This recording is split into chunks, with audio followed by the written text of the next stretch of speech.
Fala, criminalista, bem-vindo à aula de Princípios do Direito Penal. Meu nome é Rafael Lisboa, sou professor de Direito Penal. Você está no Simplificando Direito Penal aqui no YouTube. E olha, gente, essa aula está completa, já vai deixando teu like e nós vamos agora começar a estudar o princípio da individualização da pena, um princípio que tem previsão constitucional. O que diz esse princípio? Esse princípio, base do direito penal e do direito constitucional também, ele tem como garantia que a pena seja aplicada a alguém de forma justa, adequada e de acordo com as circunstâncias de cada caso. A pena tem que ser individualizada, criminalista.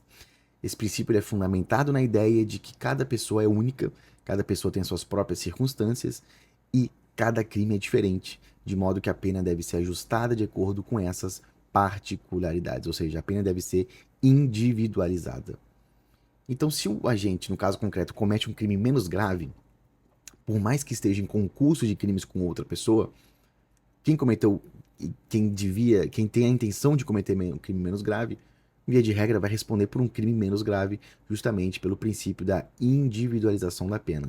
Que inclusive esse princípio tem três prismas. Tem um prisma legislativo, em que a lei coloca, né, parâmetros mínimos e máximos de aplicação da pena, como por exemplo, pena mínima de 6 anos no homicídio e pena máxima no homicídio simples de 20 anos, qualificadoras, majorantes, minorantes.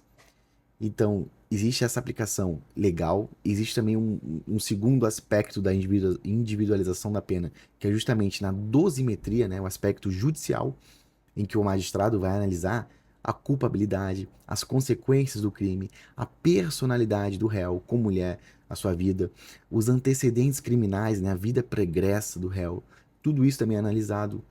E um terceiro aspecto é na fase administrativa, né, ou seja, na execução da pena, depois que ele é condenado. Então, como por exemplo, se ele tiver um bom comportamento, ele tem que ter a sua pena reduzida, a progressão de regime é diferente de um cara que comete falta grave. Tudo isso é manifestação do princípio da individualização da pena, que tem três prismas, isso é muito importante: prisma legislativo, prisma judicial e o prisma executório, que é administrativo também chamado. Beleza? Vamos aqui para o segundo princípio, que olha, antes de a gente ir para esse segundo princípio, eu preciso falar um negócio. Não confunda individualização da pena com intranscendência da pena. Por que eu estou falando isso? Porque eu coloco no meu Instagram, no Simplificando Direito Penal, me segue lá no Simplificando Direito Penal no Instagram, muitas vezes essas questões, e as pessoas erram porque elas confundem os nomes. Vê que é um nome grande, começa com I, e acha que intranscendência e individualização é a mesma coisa. Então, por exemplo, eu coloco assim, ó, uma questão. A pena não pode passar da pessoa do condenado. Trata-se do princípio da individualização da pena. Tá errado. É intranscendência, que a gente vai ver agora aqui nesse segundo princípio, que é basilar também, e também tem previsão constitucional, assim como o primeiro que a gente viu. Mas antes disso, vou te falar um negócio. Mapas mentais penais estão lançados. Clique aqui na descrição para você adquirir os melhores e mais completos mapas que eu produzi, tanto da parte geral, então princípios, prescrição, dosimetria, concurso de crimes, concurso, tudo, e também crimes em espécie, os principais: homicídio, infanticídio, lesão corporal, injúria, calúnia, ameaça. Você vai aprender todos os crimes mais cobrados também nos mapas mentais com desenhos, que você nunca vai esquecer, macetes e tudo mais. Link na descrição. Princípio da intranscendência da pena. O que é isso? Também chamado de personificação ou responsabilidade pessoal, ou também personalidade. Esse princípio diz o seguinte: vamos aqui. Artigo 5º. Nenhuma pena passará da pessoa do condenado, podendo a obrigação de reparar o dano e a decretação de perdimento de bens ser, nos termos da lei, estendidas aos sucessores e contra eles executadas. Ao limite, até o limite do valor do patrimônio transferido. Até o limite do valor do patrimônio transferido. Então, esse princípio basicamente fala que se a pessoa morre, o condenado, vamos supor assim, eu cometi um crime de homicídio, vou preso e dentro da prisão eu acabo morrendo.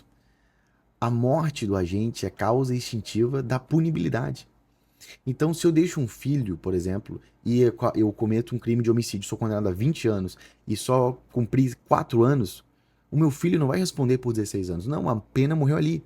Porque a pena não pode transcender, ou seja, não pode ultrapassar a pessoa do condenado.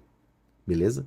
Tem nada a ver com a individualização da pena, que lá a gente vai analisar os casos concretos, vai analisar como o crime foi cometido, qual era a intenção da gente, como a gente se comportava antes e depois do crime. Tudo isso é bem diferente. Não esqueça. O que é agora o princípio da ofensividade, também chamado de lesividade? É um princípio que estabelece que o direito penal, né, somente as condutas que causem dano ou perigo a um bem jurídico penalmente tutelado merecem a tutela, a reprimenda do Estado.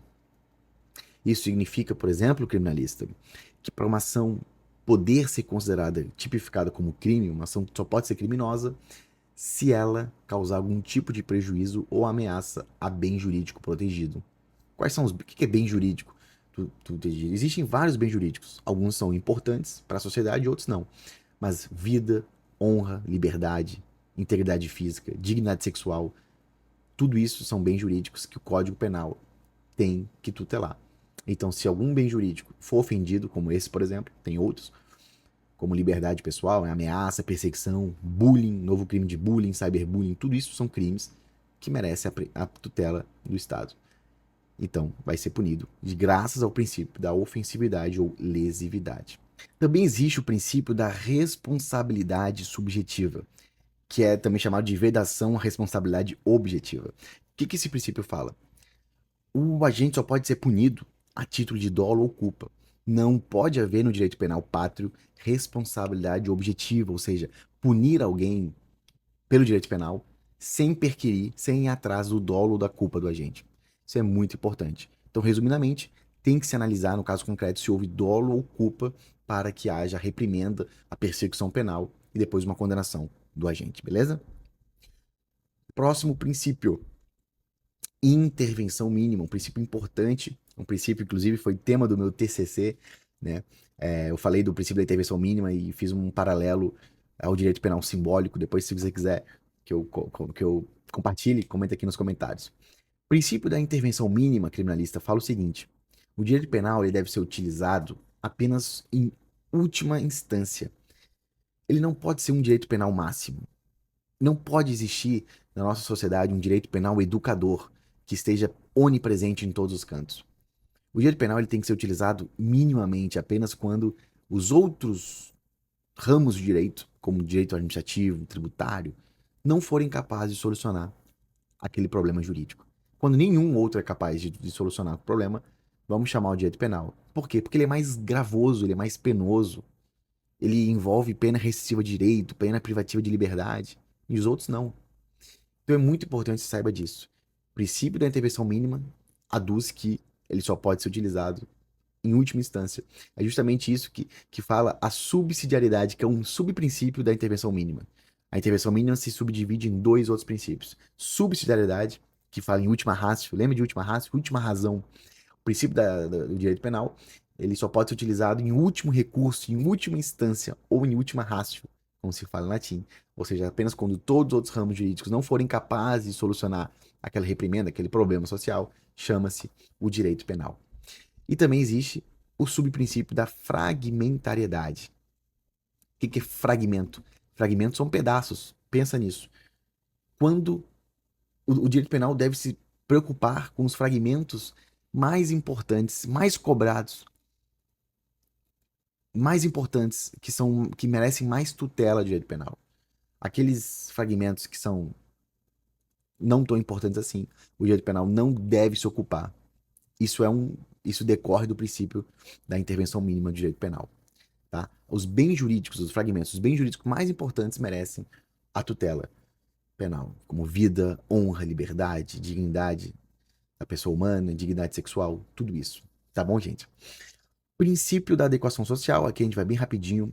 Esse princípio foi idealizado por Hans Welzel, muito importante que saiba disso, e ele diz que condutas socialmente aceitas, historicamente aceitas pela sociedade, não merecem a tutela penal, certo? Então, aquelas que são socialmente aceitas, reconhecidas como tais, não precisa de direito penal agindo. Como, por exemplo, microlesões em tatuagens, em cirurgias de circuncisão, são exemplos do princípio da adequação social. Princípio da alteridade, aqui você não pode confundir a alteridade com ofensividade, né? A alteridade diz o seguinte: o princípio da alteridade estabelece que não há crime na conduta que prejudique somente a pessoa que a praticou. Então, se eu cometo uma lesão corporal em mim mesmo, via de regra, eu não cometo crime. Porque eu não violei os bens jurídicos de terceiro. Muito importante isso.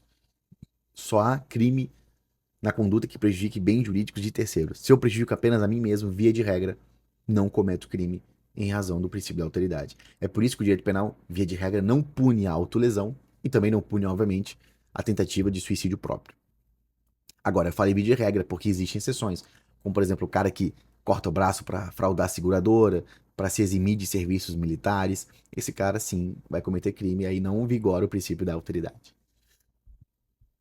Vamos para o próximo, e aqui é o mais importante, disparar de todos, o princípio da insignificância. Inclusive, no meu manual da parte geral, daqui no link da descrição, tem tudo isso e muito mais completo para você aprender toda a parte geral em um manual único, digital, você recebe por e-mail, pode imprimir, tá bem legal, link na descrição aqui para você poder adquirir. Gente, o princípio da insignificância, isso aqui é muito importante. Ele foi desenvolvido por Klaus Roxin. E aí, para você tentar lembrar, lembre de Roxin significância. O final do Roxin começa com insignificância. Eu falo esses nomes porque eles viram e mexem, caem em prova, promotor de justiça e tudo mais. Qual é a finalidade do princípio da insignificância? Que é restringir o alcance da norma penal. E eu vou te dar um exemplo. Furto é crime. Subtrair para si ou para outra em coisa móvel, via de regra, é crime. É fato típico. Será que todo furto vai ser crime? Será que não seria justo, adequado, no caso concreto, a gente não tipificar todo e qualquer crime de furto como algo criminoso? Se eu subtraio, por exemplo, uma bala de uma indústria de doces, eu estou cometendo crime? Uma mulher que, para saciar a fome dela e do seu filho, subtrai 2, 3 pães de uma padaria, comete crime? Ou é mero furto famélico em estado de necessidade? Então, o princípio da insignificância ele vai restringir o alcance da norma penal para não tipificar toda e qualquer conduta. Aquelas insignificantes merecem a atipicidade do fato. Isso é muito importante. Então, o princípio da insignificância ele é causa excludente da tipicidade material. A tipicidade formal é o mero encaixe da norma praticada, do fato praticado à norma. E a tipicidade material tem a ver com a relevância, com o perigo de lesão ao bem jurídico tutelado. É a efetiva lesão ou bem jurídico tutelado. A tipicidade formal no furto vai existir, porque houve a subtração de coisa alheia móvel. Mas nem todo furto vai ser materialmente típico. E aí que entra a insignificância. Vai excluir a tipicidade material. Excluindo a tipicidade material, exclui-se a tipicidade. Se exclui a tipicidade, exclui o fato típico. E se o fato é atípico, não há crime. Isso é o princípio da insignificância para você. E existem 4 requisitos objetivos para a aplicação da insignificância, elencados pelo STF. Mínima ofensividade da conduta, ausência de periculosidade social da ação, pode ser ausência ou nenhuma periculosidade social da ação, reduzido grau de reprovabilidade do comportamento e a inexpressividade da lesão jurídica provocada. São requisitos importantes que caem em prova, que você tem que saber. Também existem requisitos subjetivos, como, por exemplo, ligados à extensão do dano, ao valor sentimental do bem naquela vítima. Então, por exemplo, o cara subtrai um porta-retrato, só que aquele porta-retrato era de uma mãe que deixou para a vítima antes de morrer. Tem um valor sentimental agregado naquilo. Então, pode ser que não se aplique o princípio da insignificância nesse caso. E também é importante a gente falar sobre algumas súmulas que são importantes, como a súmula 589 do STJ, que fala que é inaplicável o princípio da insignificância nos crimes ou contravenções penais praticados contra a mulher no âmbito das relações domésticas, e a 599, que fala que a insignificância não se aplica aos crimes contra a administração pública. Isso aqui é via de regra. Tem um entendimento simulado, mas também existem decisões do STF aplicando a insignificância, ao peculato de 2 folhas de papel, clipes, tudo isso. Mas, para sua prova, o entendimento simulado do STJ é esse. Não se aplica a insignificância aos crimes praticados contra a administração pública, justamente por zelar a moralidade administrativa. Beleza? Gente, essa aula tá muito boa para você estudar. E estude também com os meus materiais, vou deixar aqui na descrição. Te inscreve no canal, eu te vejo numa próxima aula. Estamos juntos.